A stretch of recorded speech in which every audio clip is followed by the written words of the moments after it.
I want to give a huge thanks to Earth Motor Cars for letting me review their CLA 45 AMG today. Now guys, if you are interested at all in this car, I have a link straight to their website in the description of this review. So, I hope you guys enjoy this, and let's get on with it. Welcome back to Crash Cars, everybody.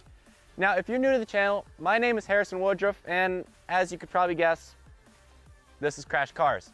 And what we have today with us is a CLA 45 AMG. What Mercedes calls it is a subcompact executive car. So, anyway, we're going to review this subcompact executive car by Mercedes today. What is that going to include? Well, that's going to include an exterior review, interior review. We're going to pop the hood, show you guys the engine, talk about what's under the hood. And like always on Crash Cars, we're going to have a startup. And at the end of this wonderful, wonderful review today, we're going to have a driving segment. Like always, I always talk about the booty and, you know, just have to stroke it a little bit. It's a nice one. It is a nice one.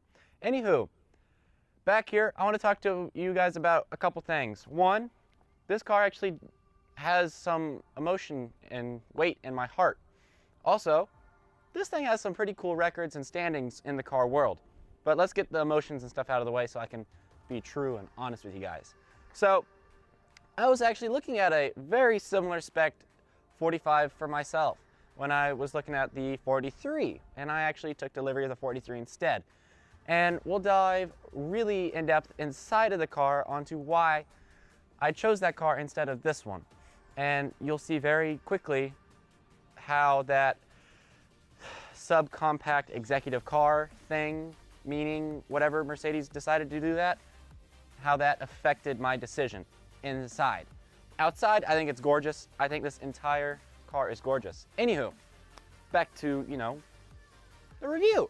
So, I had to cut short on me and my emotions because I want to talk about the rest of that inside. Back to the review with you guys looking at the car differently. And me in the same spot. Boring. Whatever. Anyway, the aerodynamics of this car have something really special.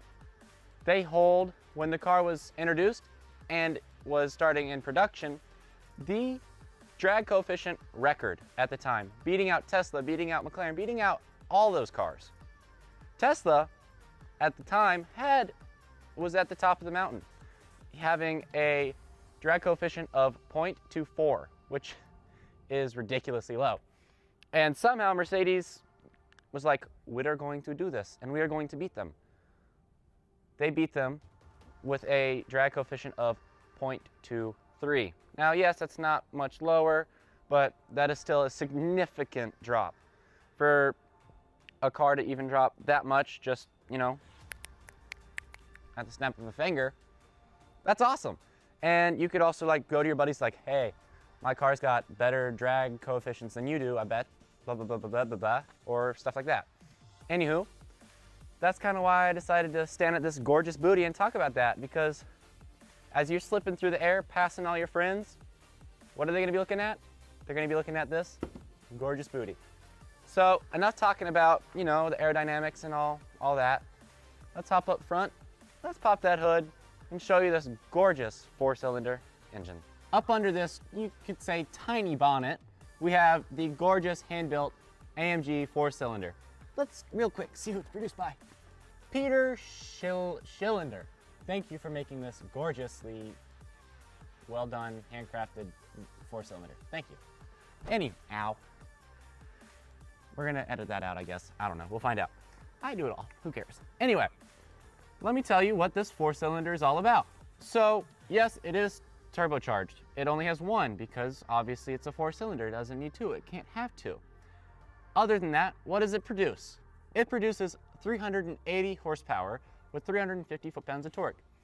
Now, that might not seem like very much because, you know, it is a subcompact executive car, but that doesn't really matter because it actually has a very important record that is honestly quite surprising for this car to have. Now, what that record is, should I tell you? Yeah, I'll tell you. It's, what is it? It's the power to liter ratio. This car has a higher power to liter ratio than any other car produced today. Now, not the subcompact executive car area, every car. This actually has a higher ratio than the Bugatti Chiron. Crazy, right? I mean, you'd never expect a car like this to have that, but it does. So you can literally say, if you roll up to a Chiron, be like, I got a better ratio than you. And then he would obviously kill you in a 0 to 60. Speaking of 0 to 60, this car has a 0 to 60 of 4.1 seconds. And that's not bad. That's actually faster than my car. And, you know, a couple things. I'm not going to get into it because obviously you guys would skip through that, and I understand it. It's a come and go relationship with you guys watching. I understand. I get it. I get it. Anyway, this is the engine. There's the turbo. Hope you love it. Anyway, let's hop inside and I can talk to you a long time or a short time, depending on however long you watch, about this interior. See you inside.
Welcome to the interior, guys. I mean, it's a sexy AMG interior, right? From this all leather steering wheel to these racing AMG bucket seats and this gorgeous kind of faux carbon fiber dash. I think AMG and Mercedes has knocked out this interior. It is gorgeous. Also, these seats are very similar to my car and they are absolutely comfortable. They have the style of the bottom of the seat is more like the normal seat. It doesn't have as rigid as, I guess you could say, buttresses on the sides, but it still will definitely hold you through a turn. And you can kind of tell that this car is definitely more geared towards, you know, being a subcompact executive car, not a sports car. Obviously, it is themed as a sports car and you can drive it as one, but they also want you to be able to drive it more as a daily driver. And on that note, that's kind of why I wanted the car. But here's my issues with the car. And the truth is this will be why I didn't get one. This right here, the B pillar and basically the driver's position. The driver's position, it sits kind of really, actually surprisingly low, kind of like a sports car, right? But in my opinion, I'm 6'3", right? Now I do have headroom, but I actually can't really look out over the hood. The hood is just like right there in my vision. And I can't really see any part of the front of the car. And then when I want to look to my left, what do I see? Boom, this pillar. Now, my head actually sits behind the pillar too. And in like the other C classes, I mean, obviously it's CLA, but in the C classes, you actually sit like right here. So when you look, you can just turn your head and the B pillar is, you know, kind of behind you, not right next to you like, hi buddy, nice to meet you. Not like that. That's kind of why I didn't get the car, just driver vision, basically, I guess you could say. But other than that, the entire right side of the car has great vision, so take it as you want. But storage-wise, you do have 2 back seats. Yeah, that's also another reason. It's basically a coupe back seat, just an extended car. I mean, there is a little bit of legroom, but someone my size, anybody over like 5'10", really couldn't sit back there, especially with the headroom. It's too cramped back there. But you know, you got a ton of storage because you have a whole back row to put stuff in.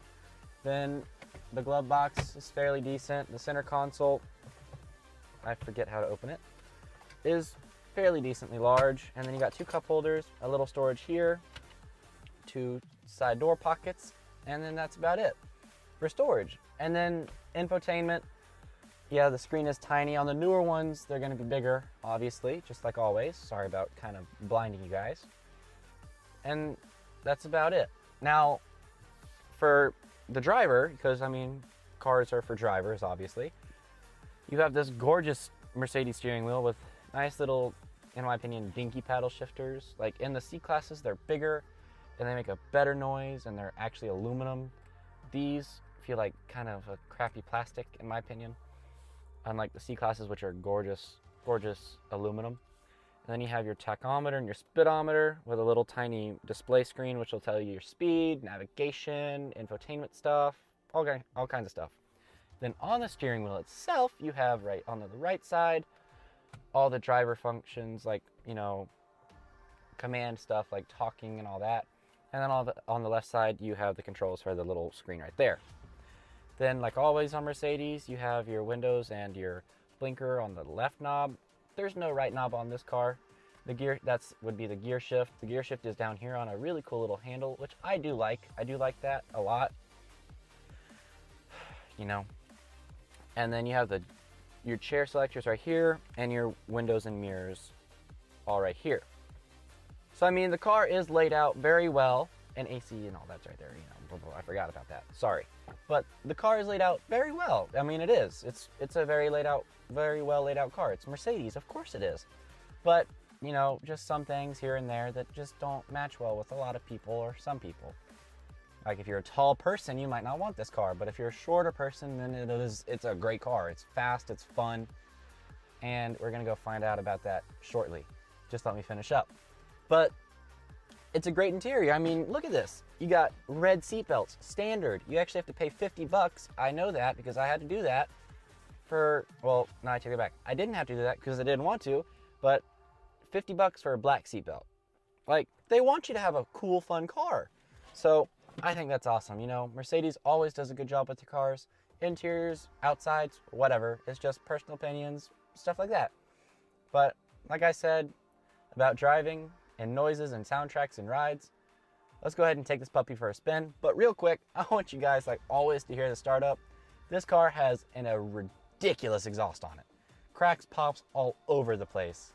So I'll see y'all on the road, but first y'all are going to hear this gorgeous startup.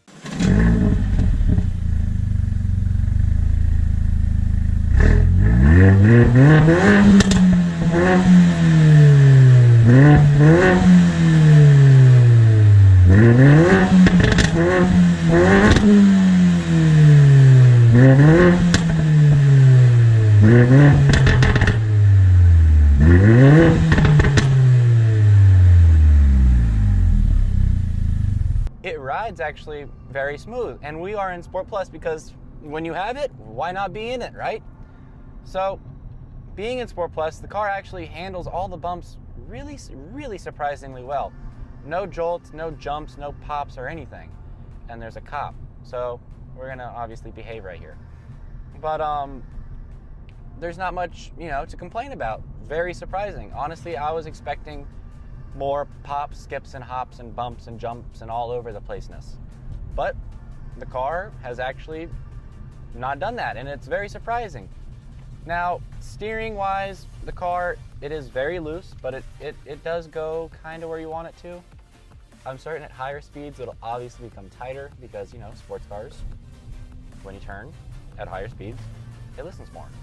But other than that, it does kind of show through that Mercedes did want this to still be a luxury SUV, not SUV, sedan. I'm so sorry. I don't know why I keep doing that. My weird brain or whatever. But the car, it does obviously show homage to sedans, luxury to sedans. And yeah, sports cars, but mostly sedans, luxury sedans. Being, you know, a great ride and soft steering. That's kind of what you would want, right? Now, you can kick it over into race mode. We're not going to do that because I would like traction control right now on the road, even though it is an all-wheel drive vehicle. But we're not going to do that anyway. that will obviously sharpen everything up even more. It'll become joltier, sharper steering, and just all of that all around. So yeah, and also stick around because I don't want you all to leave, because we got something very cool, and I'm certain the thumbnail obviously is going to give it away, or some clips from the beginning of the video, and y'all are about to see the whole thing. A minute ago we were on some fairly okay roads. Now we're on some pretty crappy roads. As you can see, the jolties, the jitters, they're a little bit, you know, more because it's a crappier road. But still, yeah, it's not a bad drive or bad ride. Now the car, obviously we're in traffic and all that, so we don't want to have too much fun. We'll get to that later. But like I said, this is really uncomfortable and kind of scary. But all the vision over here, where you need it, is there. So that's nice. And then vision in front of you, you got the world, because they put a huge, huge window on this thing. Huge. And I like that a lot. Now, as we come up to this red light, all I'm gonna say is, about to have some fun. Hope we don't lose the GoPro that y'all are gonna enjoy the back of. All right, so I mean, like I said, this car has a very nice exhaust on it. And we're about to all experience that. Why isn't it downshifting? Screw it. Woo!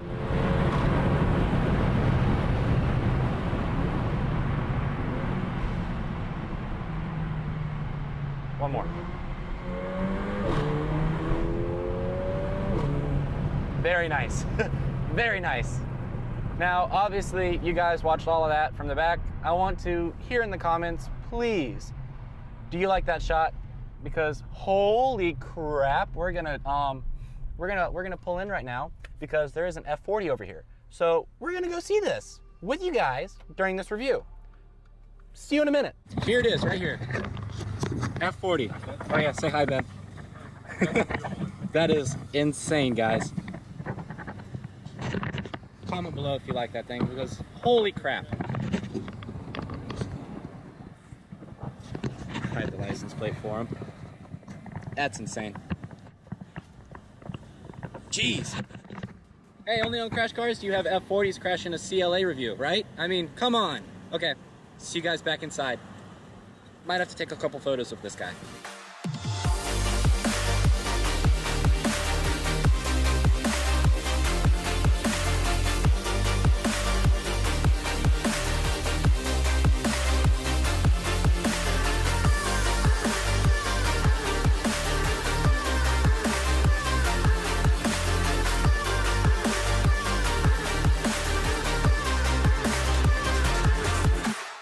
Holy crap. So I don't know where, but I got the courage to go and talk to the owner of the car. Y'all are gonna be seeing that F40 very soon on the channel. It is going to be insane. Sorry, roll up the windows. But holy crap, we saw that car. Anyway, back to this review.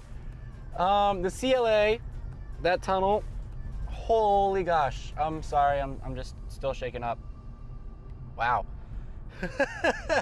Holy crap, we saw an F40 and we're gonna have one on the channel soon.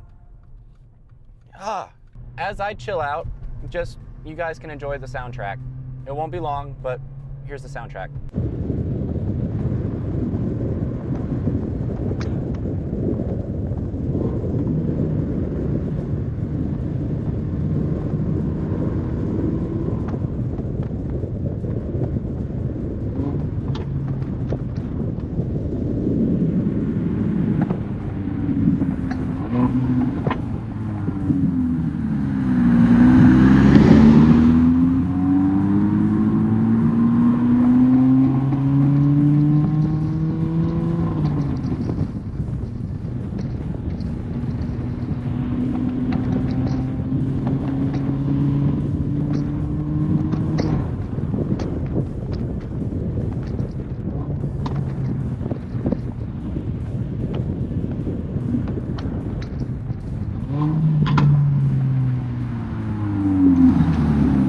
I recently just now learned that if you put the car in race, it holds it in manual.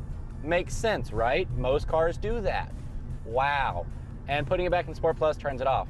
Because going through the tunnels, I was trying to like, put it in manual. Why won't it go? Why won't it like listen to me trying to shift it? So yeah. Anyway, I guess to sum up the car, I didn't get it because driver space, driver position, it's personal opinion on that. It truly is. The CLA 45 AMG is a great car. It has awesome specs. It has awesome styling, and it's got some pretty cool records, you know? It really, really does. Another cop. What do you know? Just right there. Wow, so surprising. But anyway, like I was saying, the CLA is a great car. It rides great. It drives great for, you know, a subcompact executive car, I guess. Let's say it in a British accent. Let's see what it sounds like. Subcompact executive car. Sounds nice. That's probably why they did it. Anywho, that's my sum up of the car. And as we pull into the dealership, guys, I do want to say thank you so much for watching. I hope you enjoyed this video and review. And like always, please browse the channel, hit that big red subscribe button, hit that thumbs up, turn on that notification bell. See you guys next time. Crash Cars out.